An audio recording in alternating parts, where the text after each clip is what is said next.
Rachel Reeves says that she's not satisfied. Well, neither are we. Am I satisfied with the numbers published today? Of course not. I want growth to be stronger, to come sooner, and also to be felt by families right across the country. She's our Chancellor. She claimed to be an economist, but the only thing, in my view, she was being economical with was with the truth. And that's to put it kindly. Some might call the adjustment that she made on her credentials a correction for something that simply wasn't true. Rachel Reeves, the woman whose questionable economic policies are destroying this country and bringing misery to farmers, business owners and everyday working people, claimed on her LinkedIn profile that she was an economist at the Bank of Scotland. She, or someone later amended it to state that she was in fact in retail banking. Retail banking is personal or customer banking to the general public, so processing payments, customer inquiries, blah, blah, blah. You get my gist. She may have even worked over the counter in a branch near you. It's more admin than economics, and there's a big difference between the two. Political blog Guido Fawkes has claimed that Rachel was wrong to suggest that she worked at the Bank of Scotland as an economist, and in fact that she held a more mundane role in the bank's complaints team. Well, a Treasury source said this. On background, she worked in retail banking, covering various areas, drawing on her background as an economist. Her LinkedIn has been updated to reflect that, which could go towards explaining why she and her front bench pals have concocted one of the worst, most counterproductive budgets, devoid of any reason or common sense, destroying any opportunity for growth with repercussions that anyone who has run a business could foresee, but not Rachel. One which has left farmers fearful for their future and put UK food security at risk. One where independent schools are closing, further burdening the state sector. And one where businesses are stopping expansion under the strain of the increase in NI business rates and the minimum wage. I actually studied economics, Rachel, and business and politics and philosophy. And I think I'm probably more qualified than you to be Chancellor. This is like a very bad episode of The Apprentice where wannabes with little experience cock up pretty straightforward tasks. Where's Claude when you need him? Rachel, you're fired.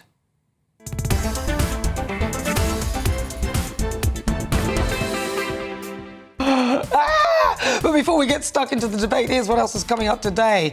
Top story this hour, a convoy of tractors have protested outside the Welsh Labour conference this afternoon. As the inheritance tax on farms, the row continues. I'll be speaking to a farmer and asking him how he'll be affected by the Chancellor's budget. Then for the Great British Debate this hour, I'm asking, should Rachel Reeves stand down as Chancellor? Should she really go down as one of the worst Chancellors in history? Are people quickly turning against her? And in the Pulse, a new study has shown a certain drink is linked to a higher risk of Alzheimer's. But the question is, what is that drink? Stay tuned, you'll find out later on in the show. That is all coming up. As ever, send me your thoughts, post your comments, gbnews.com/your say.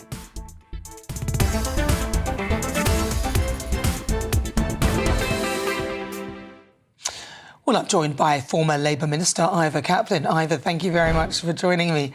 Wow, Ivor, your thoughts? Nana. I mean, what do you think of that? Am I wrong to suggest that Rachel ain't all that good at economics and actually she was more in retail banking?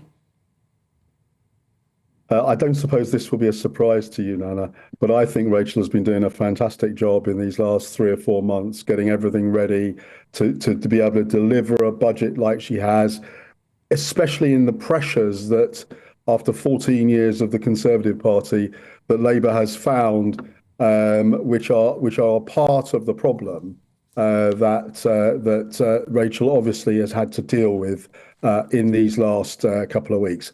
I think when we get to it, people are going to say this was a good budget in some ways. Well, the banks don't seem to be thinking that. It looks like interest rates are coming up and the farmers aren't happy. Let's talk about food security. If a farmer is meant to pay this whopping inheritance tax at the end, and bear in mind this was to close a loophole that very rich people were taking advantage of, which she could have closed without affecting the farmers. But if farmers are to be caught within this new budget, it may mean that they'll have to sell off land to pay, even though Rachel said it's over a 10-year period or whatever, but they may have to sell off land, and that may then make the farm unprofitable. So they're not happy. Could she not foresee that? Isn't that risking food security? Well, I don't think it is risking food security for a start. But the point I've made consistently about this issue on taxes, in particular this one, that what we've got to be prepared to do is to look at everything. And I think that maybe one of the things that need to happen is what is in the inheritance tax? What does it do? It actually only comes into play very late in people's lives. And when you're dead. The numbers, I can see you're in top form already. The numbers need to actually show what is actually going to happen in whatever it is, 3 or 4 years' time. Do we need to change what inheritance tax is? Many of your colleagues I've spoken to about this over the last year, and I'm a big fan of let's have a proper debate and get an inheritance tax that can work properly for the whole of the United Kingdom. That's something I still think we've got to do, and this is part of it.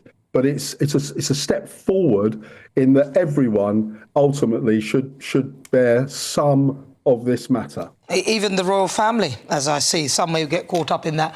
But look, a lot of people are, if we move from inheritance tax, all right, well, what about the national insurance hike? Now that has, big businesses like the bosses of Asda and other big companies are saying, look, this is going to cost us millions, and so we're going to have to reduce our intake in staff, but yet it's not being applied to public sector workers.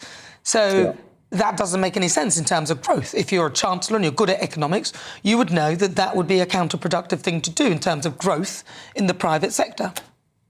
So let's just look at this, because the amount previously was 15%, and then Jeremy Hunt took it down to 13.8%, I think, so 1.2 reduction. And what Rachel has done is to take it back to the 15%.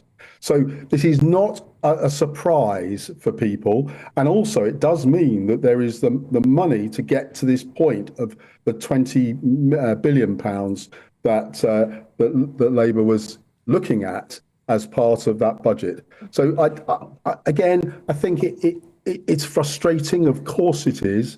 Would we all rather have a smaller amount of money? Of course, that would be beneficial to everyone. And maybe we will get to that at some point. But this is budget number one. And for budget number one, you had to get all of these things out there and hope that you can then work with it over the months to come. And I think that's where Rachel and Keir Starmer and everyone else are doing the right thing in trying to get to that. But is it worth it? 500 million is apparently what the new positioning with the inheritance tax will make for farmers. I mean, that's not really that much. 500 million for all the ricochet, what's happening after it, I don't think it's worth it. But I've got one more question for you, though. So, well, go on, briefly respond to that. 500 million, it's not really that much. We paid more for Rwanda. I don't know if that is the figure. So can I just leave that one there? All right, fair enough. And let's finish off with the amendment on LinkedIn. Now, is that bad that she changed? Come on. She said that she was an economist, and then it suddenly was amended to retail banking. Now, that's very, very different, isn't it, Ivor? Well, this is Guido Fawkes telling us this, isn't it? You'll forgive me if I have a limited determination to actually accept what Guido Fawkes is saying. On this instance, I do accept that that's what is said. I don't know these details about Rachel, but her role today is to be the Chancellor of the Exchequer. That's the role she's been taking on. She's built time in the last 18 months to get to this point. She is doing a great job, and I think as we see it go forward, it will be seen as a better job. All right, so no real answer towards the fact that something was changed on LinkedIn that didn't sort of represent what I would say is the truth. But Ivor Kaplan, really good to talk to you. Thank you very much. Lovely to speak to you. Always good to talk to you. Well, let's find out. Let's have a chat and find out what some farmers may think about Rachel Reeves' budget. I want to speak to Gareth Wynne-Jones, and let's find out what he thinks. Gareth, really good to talk to you. Thank you so much for joining me. In my view, it's utter madness. It's not going to raise that much money, and it will mean that farmers may not be, the business might not be viable if there's a potential that parts of it may need to be sold off to pay for inheritance tax. But what's your view on it? Madness, absolute madness. Number one, they said it's going to hit about 20% of the family farms. So there's number crunching already. They're not very good at maths where they are. So it looks like it's going to hit about 70% of family farms. This is absolutely unbelievable. It's going to be devastating. You know, we need to be protecting food security in this country. We need to be looking after family farms. And this is going to be one of the last nails in the agricultural coffin going forward. And let me tell you, what they've done here is they have put taxes on the poor people because food inflation is going to have to go up 20%. For us to put that money to one side to pay for that inheritance, it's absolute madness. Now, you say that she has been misleading with a few of her LinkedIn things she's been going out. But to be honest with you, Nana, we're just in despair. An industry on its knees, struggling with policies, with all kinds of different pressures coming from supermarkets to keep food affordable. We are trying to feed this nation in an affordable, seasonal, healthy, nutritious way. And do you know what's happening? We are getting kicked. We're getting kicked every time. Keir Starmer stood in the NFU conference and he put a statement out there he would protect family farms. They bring the new budget out, the first budget they've done, and they have put 20% inheritance tax. That is the death nail. It's absolute death nail. And the poorer people in society aren't going to have been able to afford good food that the nation's farmers have been producing for generations to keep everybody fed. It's scary. Food security should be at the top. And Keir Starmer stood in Llandudno today. We've been there. Hundreds of us have been there. He didn't come out. He snuck out of the back like a rat. He didn't come and face the audience. He didn't come and talk to us. He went out of the back to his London hideout, while hundreds of farmers turned out there to air their frustrations and grievances. We need to feed this nation in a sustainable and affordable way. And this government is not helping one iota. Well, listen, Gareth, really good to talk to you. Obviously, Keir Starmer's not here to defend himself, but I do get where you're coming from on that. He could have maybe given you all some time and maybe spoken to you, because that's not great to come out with policies and then not, face the people who these policies will affect. Gareth Wyn-Jones, always a pleasure to talk to you. Thank you so much.